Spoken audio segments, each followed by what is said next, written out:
Hi, I'm Marty Nemko. Some unhappy couples have tried everything from therapy to couples retreats to staring into each other's eyes for a painful 3 minutes and concluded that improvement is unlikely. Yet they choose to stay together because of the kids or financial dependency or emotional connection or fear of the divorce process or fear of being single or simply to avoid friends and family's disappointment or disapproval. A lot has been written about how to improve a relationship. Well, this little talk is going to focus on how to make the most of the relationship as it is. Might any of the following help you?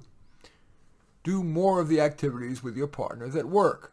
Perhaps it's sex, or TV watching, or getting together with another couple, doing some sport or hobby together, or even what I call parallel playing. I know a couple that enjoys sitting in the same room while one person plays Scrabble on her iPad while he reads or thinks.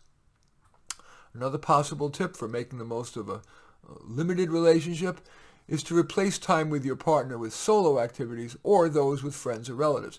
That can go beyond phone chats and get-togethers. For example, I know a client who took a road trip with a friend from California to the Ashland, Oregon Shakespeare Festival.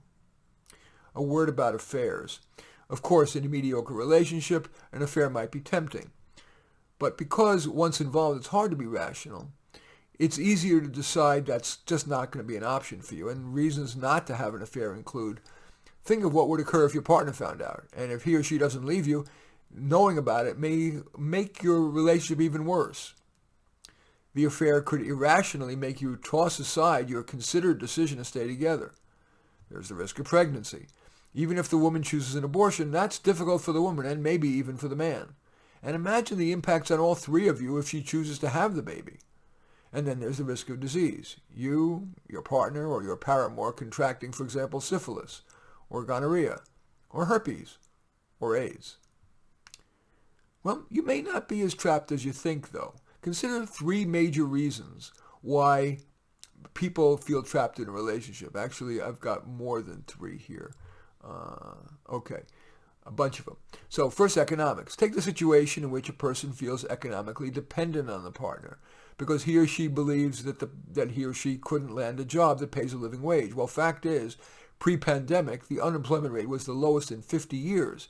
And now, as the COVID restrictions are lifting, unemployment is rapidly declining. So this may be a good time to find work. By the way, here's a tip. If you've been out of the workforce for a long time, answering job ads is unlikely to pay off. Employers who are willing to review all those applications are much more likely to hire somebody with recent and relevant work experience than you who's been out of the workforce for so long.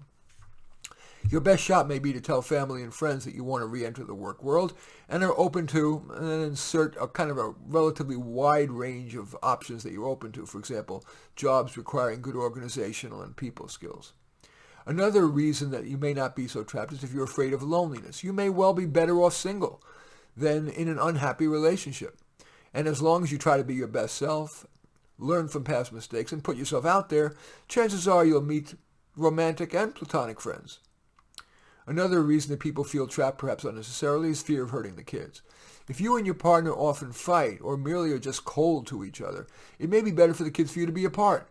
Not only will your kids not have to suffer the stress and see the poor relationship role modeling of an unhappy couple, each of you singly may do a better job of parenting. Another reason that people feel they're trapped, maybe unnecessarily, is fear of embarrassment. It may be more embarrassing to have family and friends see you choosing to stay stuck in a bad relationship than for you to separate. They may be impressed if, rather than being apologetic, you explain that you both want to seek a better life. And a final reason that people feel trapped, maybe unnecessarily, is fear of an ugly divorce. Yeah, divorce can be ugly and protracted and expensive, but that sometimes can be avoided by each of you promising to be statesmanlike, and it will likely help to, rather than lawyering up, to engage a highly skilled mediator that both of you agree to use. So, you may well not be trapped, but even if you choose to stay in a far from idyllic relationship, there may well be ways to have a good life. In any event, I do thank you for watching. I'm Marty Nemko. I welcome your thumbs up and accept your thumbs down.